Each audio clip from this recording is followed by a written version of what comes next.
Hi everybody, welcome to CMN 153. This is for a class for Thursday, the 11th of August, where I wanted to talk about movies, but I also wanted to make sure that you were thinking about your final project, as we are midway through August already, believe it or not, and the final project is due at the ending of the semester, but certainly you can hand in the final project earlier.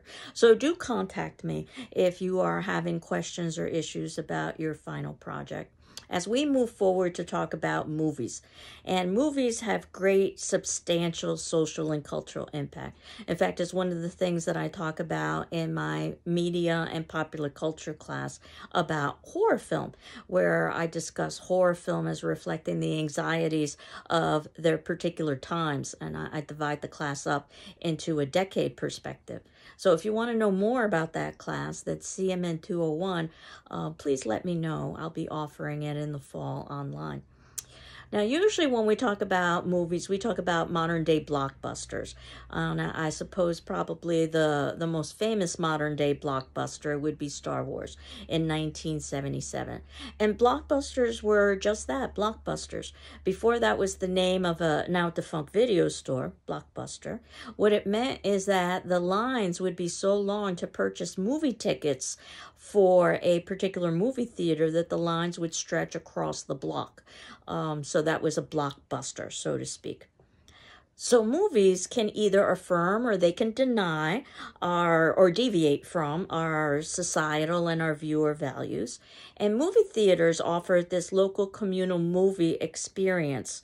That said, obviously with the internet, things have changed for all forms of media, and we talked about media convergence. So theaters, much like many other media forms, have experienced declines. Movies are also our biggest cultural, or our biggest U.S. cultural export. So think about the kind of influence that movies have across the globe, not American movies have across the globe, not just in the United States or in Western culture. You can see in the notes below, I've indicated a little bit of the history of movies, which starts with the 1800s, where photos were beginning to be manipulated so that they would appear to move on screen. And then in 1889, celluloid was used, where photos were put on thin strips of plastic, transparent plastic, for projection. And the late 1800s is when we had single viewer viewing systems. 1900s, the early 1900s is when there were projection units for multiple viewers. They were known as Nickelodeons. And waves rolling across the beach, that would be one of those moving images that would actually inspire fear amongst viewers. They had never seen anything like it, and that they would actually take steps back to protect themselves from getting wet from the waves, what they saw projected on screen. It sounds ridiculous today, but again, think about this as a completely new technology. 1915, a very famous actor by the name of Mary Pickford said that she couldn't afford to work for $10,000 a week. She needed much higher than that. She was one of the early pioneers of the movie industry and helped launch United Artists, which was a studio system that was in place until the 1950s. 1915 is when the famous movie Birth of a Nation came out that glorified the Ku Klux Klan. And it was the first feature-length film. And also was, I think, quite the commentary about the state of America at that time, and perhaps even today on some levels. After that, we started having narrative films, that films could be used to tell stories, not just to project images. And this is where we get genres and categories. The 1920s is when the big movie palaces, these theaters were built. They were quite attractive in terms of having not only a communal experience, but also on very hot summer days, having a much cooler experience. Before the advent of air conditioning, you would have things like wet sheets that would be placed in front of fans to help to cool the environment. 1930s is when we started having talking pictures, because we had film image before we had film audio. And then the 1950s is when film decided to differentiate itself from television, that it would show much more mature content. Television instead would be geared to a more general audience. And the 1980s was the height, really, of these suburban multiplexes where you would have multiple movies to watch. And the 1990s is when independent films really took over, and home viewing as well. And the 2000s, of course, for convergence. Now, in terms of film, I wanted us to watch a film, and there are lots of different films that one could watch as societal commentary. But instead, since we are talking about film in terms of a media genre, I thought we should talk about the way that films are oftentimes ranked. And the American Film Institute comes out with rankings of films. And of course, this is subjective, just like any other kind of ranking. But more often than not, what happens is that there's one film that on their ranking and other famous rankings end up being classified as perhaps the best film or the most important film ever made. And again, this is something that's subjective. You might have heard of this film. It's called Citizen Kane.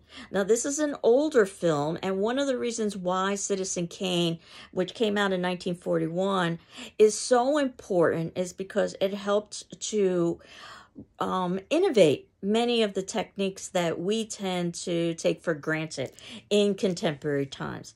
It's also a marvel in storytelling as well. And you can see in the notes below, I've got a brief trailer, 50 seconds, for you to watch about Citizen Kane, as well as a link. And this is in Section 5. Section 4 is the trailer. Section 5 is the link to Citizen Kane itself. It's an hour and 59 minutes long. So I wanted you to watch that particular film. If you've seen it before, try to watch it through the lens of why it's ranked as such an important film in terms of the film industry. And afterwards, what I would like you to do is to watch the story behind Citizen Kane, and that is 9 minutes long. The reason why I say afterwards is because there are quite a few spoilers in there. So if you don't want spoilers, watch the story behind Citizen Kane after you've viewed the film. But if you've already viewed the film in another context, then feel free to watch the story behind Citizen Kane first. Now, we were talking about radio last class, and we were talking about Orson Welles, and this is our continuation of Orson Welles. After his audio War of the Worlds, what should have happened is he should have lost all media access. Instead, he was awarded a Hollywood contract, and he was given complete creative control, which was unheard of at the time, especially for someone in his age. Remember that basically the idea of Orson Welles as the kid genius was that he was in his early 20s when he was filming Citizen Kane, as well as doing things like War of the Worlds. That said, he was never able to achieve any of the kind of greatness that he achieved with Citizen Kane, and there are a good number of political reasons why that are discussed in the story behind Citizen Kane that I'll also talk about somewhat briefly. But if nothing else, I can tell you that I was first introduced to Citizen Kane as a freshman in college. And I watched the film, and honestly, I was unimpressed because I didn't understand what I was seeing. So I want you to watch the film and understand that, yes, it probably is not going to seem impressive from a contemporary perspective. But next class, I'll talk a little bit about some of the reasons why Citizen Kane is so highly esteemed. And for the attendance question, and that will be due on Saturday, the 13th. Do you agree or disagree, based on the information that you have thus far, that Citizen Kane is perhaps the best movie ever made, as it's been ranked in many rankings? And why? So I leave you to watch Citizen Kane. I hope you enjoy it. And we will continue on next week. Take care. I hope you're well. I'm doing well. Bye.